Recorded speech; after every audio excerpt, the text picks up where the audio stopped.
Assalamualaikum warahmatullahi wabarakatuh. Welcome back in Bahasa Indonesia. Before going to study, so let's pray together. Bismillahirrahmanirrahim. Raditu billahi rabba wa bil islami dina wa bi Muhammadin nabiyya wa rasula. Rabbi zidni ilman warzuqni fahman. Oke, pada pertemuan sebelumnya kita sudah belajar tentang teks fiksi dan teks non-fiksi. Teks fiksi adalah sebuah teks yang berisi imajinasi atau hasil rekaan dari pengarang saja. Sementara teks non-fiksi adalah sebuah informasi yang dilengkapi dengan data, fakta, dan bisa dipertanggungjawabkan kebenaran dari isi cerita.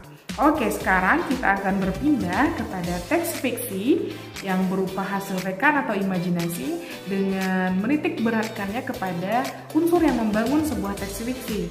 Ada intrinsik dan juga ekstrinsik. Today we get a new topic about unsur intrinsik dan ekstrinsik dalam teks fiksi.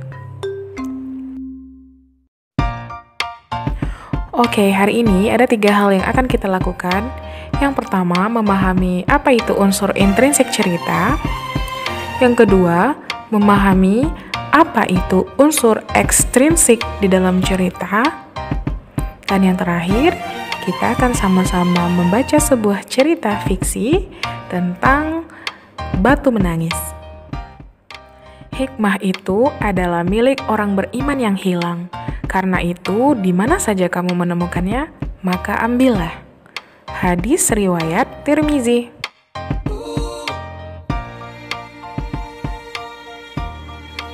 Now let's see number 1. Unsur intrinsik cerita. Who still remember the meaning of unsur intrinsik? Great! Unsur intrinsik adalah unsur-unsur cerita yang berasal dari dalam cerita itu sendiri. Unsur ini terbagi menjadi 5. Yang pertama, tokoh dan penokohan. Kemudian ada latar, ada alur, ada tema, and the last one ada amanat.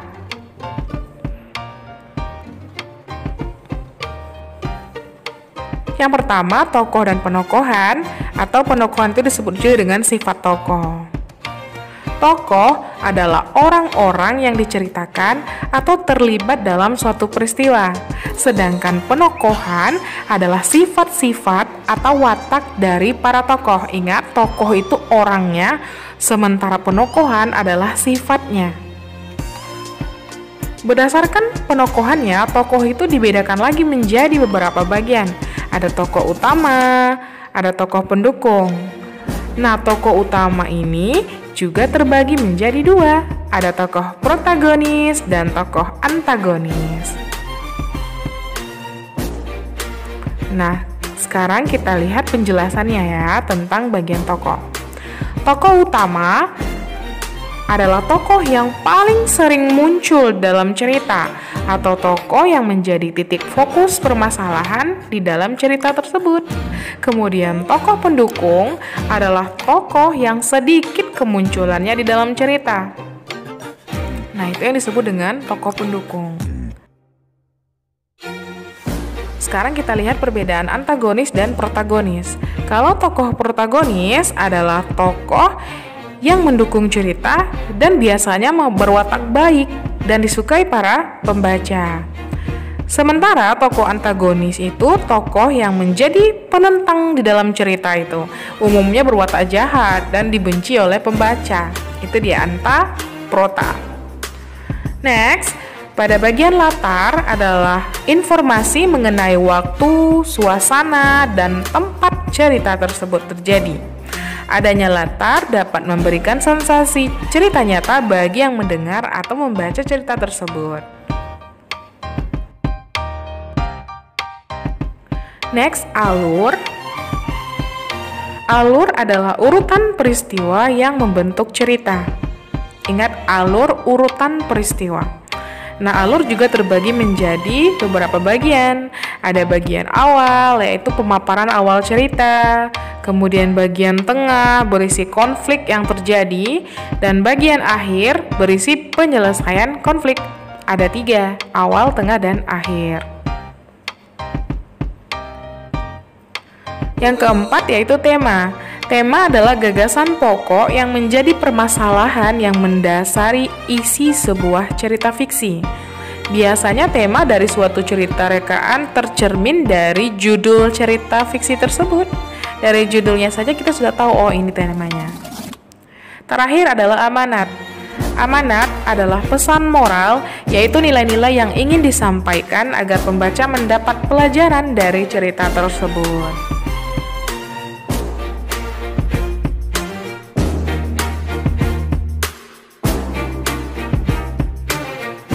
Yang kedua, yaitu unsur ekstrinsik. Siapa yang tahu pengertian dari unsur ekstrinsik?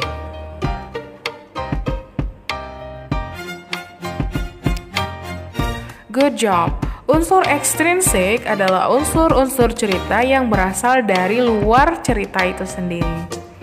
Ada beberapa bagian yang membangun unsur ekstrinsik dalam cerita. Yang pertama adalah latar belakang penulis. Adalah faktor yang ada di dalam diri penulis itu sendiri, sehingga mendorong penulis untuk menulis cerita.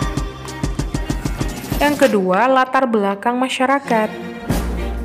Maksudnya, kondisi masyarakat yang mendasari penulis untuk menulis cerita.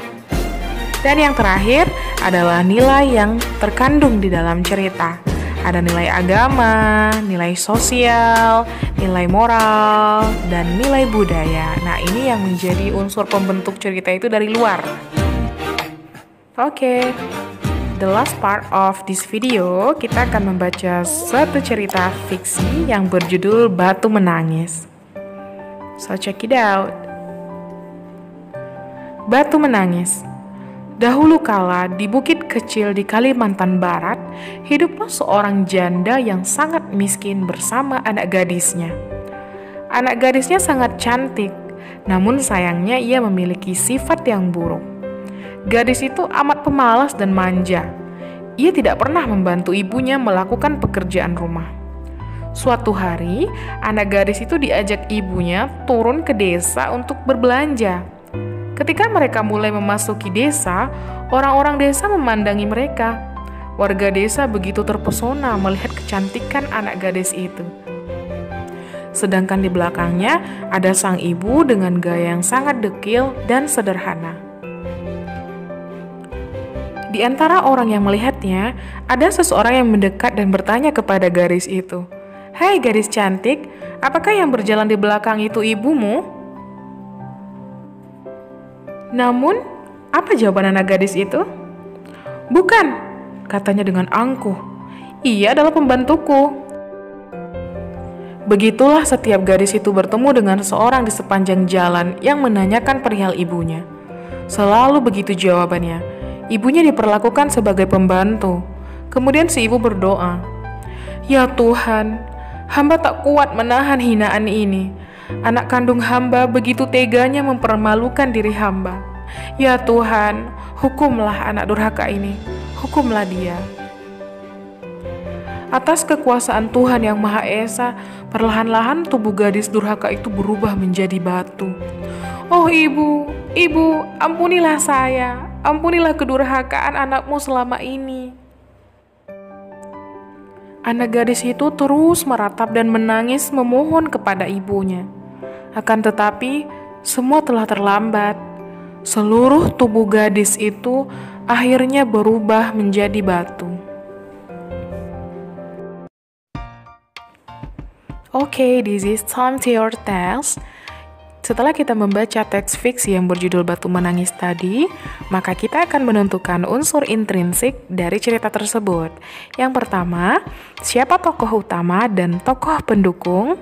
Yang kedua, bagaimana sifat masing-masing tokoh itu? Yang ketiga, di mana terjadinya cerita atau kita sebut juga dengan latar? Yang keempat, apa tema cerita itu? Dan yang terakhir, amanat apa yang terkandung di dalam cerita itu.